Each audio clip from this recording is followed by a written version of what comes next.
Hi there, I found this antenna few days ago. This is some patch like structure here.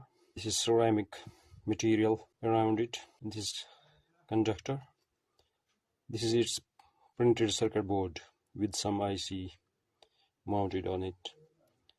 I'm interested to check it, to tear it apart so that I can find out some internal circuitry and how it works. I heated this. It had some glue pasted under it, and I heated it to melt it so that it will tear apart. Now I am trying to tear it. Already heated it, and you can see this has teared apart. This is printed circuit board. This is some strange material. I don't know what is inside, but I am a little bit aware that it would be a transducer. Every antenna is a transducer. It converts electrical signals into voltages. It receives electromagnetic radiation and converts it into electrical signals that flow across wires, ICs, and so on. This is top and this is bottom with some pin in the bottom side. There is also some insulation around this pin. Yes, you can see this is a small circle of insulation of ceramic material, and this part is insulated from this pin through this insulating material, ceramic or something else. Most probably it is ceramic. Now I am interested to check whether this transducer will work or not. I'm going to check voltage across this pin and this surface. First of all, I will check continuity.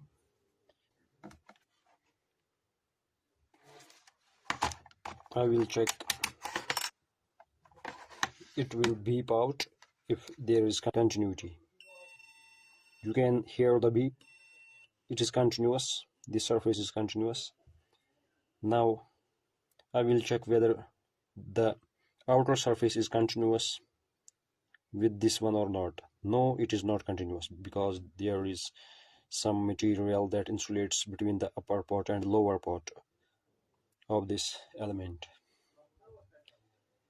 Now I am interested to check whether this pin is connected to this surface or not. I have tied this wire over the top. Now I am going to touch this pin with this wire. You can hear the beep. There is continuity.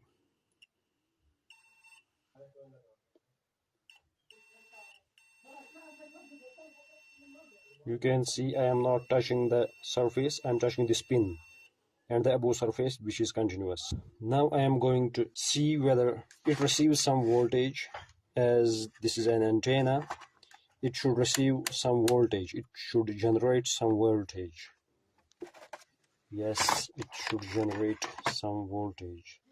I am sorry for not being so professional because I have used these probes as open wires. It should have some crocodile clips like that.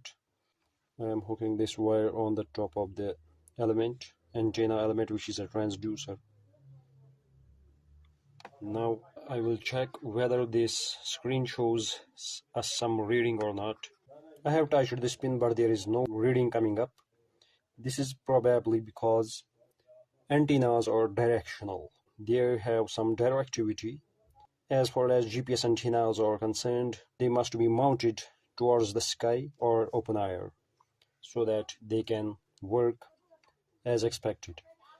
And I'm assuming the same situation here.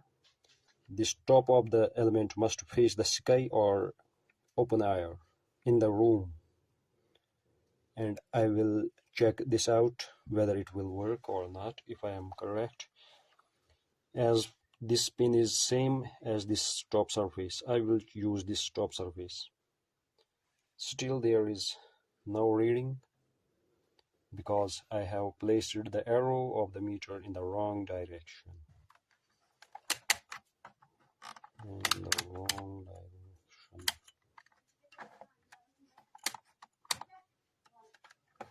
Now again I will try. I am going to face this antenna towards open air and touch this probe. You can see now there is voltage on the screen. Of course it is in millivolts, 13 millivolts. The reading is 13 or 14 millivolts, and plus minus 1% could be the error, but there is definitely some voltage generating over here. As this is a transducer, it works as a transducer. And this is the secret behind antennas. They are transducers. I have placed one probe on the metal surface below and one probe on the top, and this shows us reading. Sometimes it shows only 5 to 6 millivolts, but sometimes it goes up to 11 or 14, because it is this is its directional characteristics, 13 or 14, depending upon the directivity and strength of the electromagnetic radiation in the sky, in space, in the room. And it worked as I assumed. This is definitely a transducer, but what is inside going on, I don't know. This is some glue over here. This is in order to keep it in place. On top of this, it will stick to it. That is why this glue type material has been used.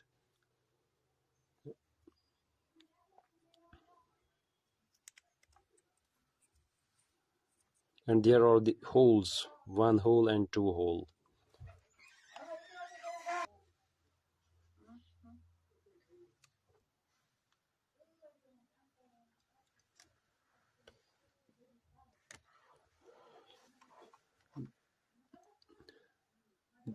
On this surface there is some glue type material.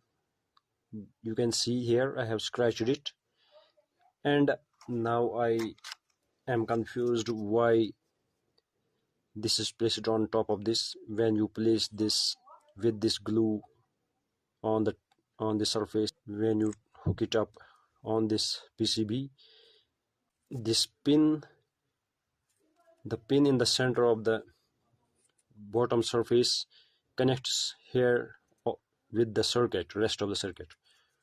This top connects with rest of the circuit via this pin that is here, and this connects the top side of this element to the circuit. But as far as the bottom surface is concerned, there is glue pasted on it, and this will act as insulator with this. It will not conduct with this. The only way to conduct electricity from this surface to this is only by capacitor action.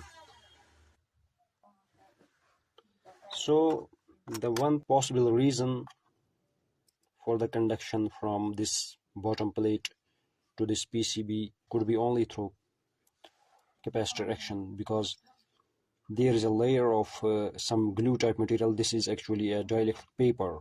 Yes, this is a dielectric paper. It's wet paper with some glue pasted on it. It acts as a contactor. It will keep pasted this ceramic material on this PCB, and also it will work as a dielectric material, and the signal flows from top to bottom, and it flows in the circuit through capacitor action.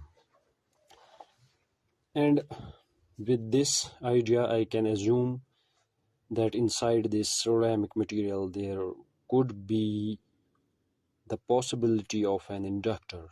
There would be some rectangular type or some circular type inductor on this. The inductor is only a wire that will be wound on in some pattern. I don't know how, but there will be some wire wrapped around to form an inductor, and the connection is this. An inductor stores magnetic energy, a capacitor stores electric energy. When magnetic field is released, it flows into the capacitor, which stores it as electric field, and the electric field dissipates into the wires, sending signals into ICs, into others, rest of the circuitry, and converted into some digital form, some usable form, and to read on screen or something else. I learned many things from this small element. It is a transducer, there will be some inductor, there is a capacitor. Of course, this is not a lumped type capacitor, but this is some tricky capacitor. There is some tricky, as far as antennas are concerned, there is always tricks. There are tricks all around in antennas. You will not find a proper capacitor, but you will find some tricky capacitor. This is definitely a tricky capacitor. There is some bottom plate and there is some paper pasted on this bottom plate. Then this is mounted on the PCB. The bottom plate of the ceramic material will act as one plate. The PCB printed here will act as another plate, and then the connection is here in the outline section, and this pin acts as one end of the inductor. The one end of the inductor comes out through this pin, and this connects on this hole to the circuit. The question is, where is the other end of the inductor and what it is connected to? To answer this question, there is a simple explanation. One end of the inductor is connected to this pin, and this pin is nothing but this is the top plate. The top plate and this pin is same. This is only one terminal of the inductor. The another terminal of the inductor is connected to this bottom plate internally. If it is connected to internally, then it should beep, but it did not beep when I tested. But I assume there is another capacitor formation inside the ceramic material. One end of the inductor is this, or this pin. The another end of the inductor is connected to the internal plate of this capacitor. This is a complex capacitor-inductor circuit that is electrically connected to another internal plate of the capacitor, and the internal plate, there will be another dielectric material. That dielectric material is pasted on this bottom plate, and this bottom plate has another dielectric material, and this dielectric connects to this printed circuit board. Then there is a combination of two capacitors and one inductor. Inductor receives electromagnetic radiation, stores it in the form of magnetic field.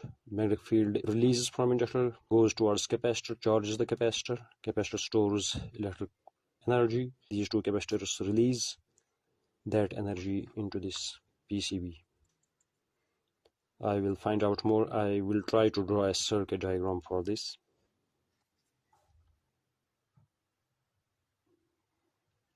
So I am going to make circuit diagram. First of all, there is a ceramic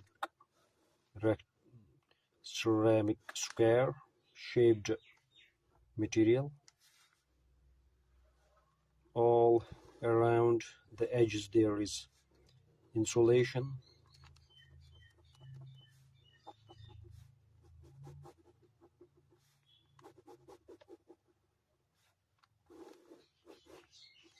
And here is one terminal. I assume this is one end of the inductor, and I assume there is one plate of the capacitor, then dielectric, then the bottom plate. This is one internal plate. There is some dielectric here, and there is bottom plate. There is another dielectric. This is internal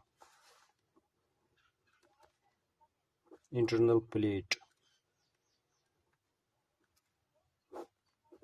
This is internal dielectric.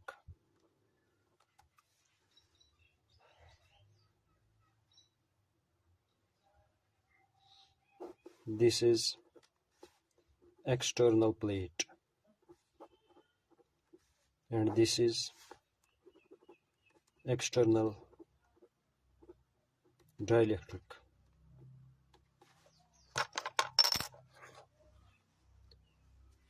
This is external plate, this all, and the material, the paper, the gluey type material that sticks to the board is a dielectric paper.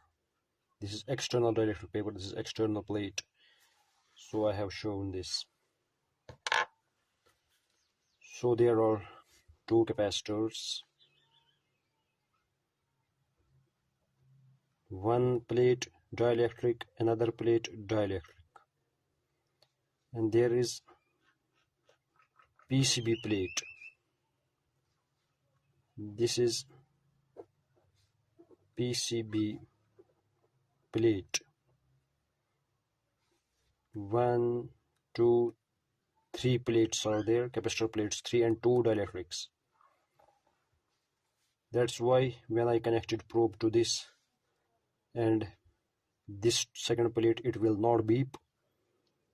It will never beep. Magnetic energy gets stored in this inductor. Magnetic energy gets stored here. When this magnetic energy is released, it charges this capacitor and this capacitor, and when it gets converted into electric field, and this as a voltage, and then it releases out into the circuit.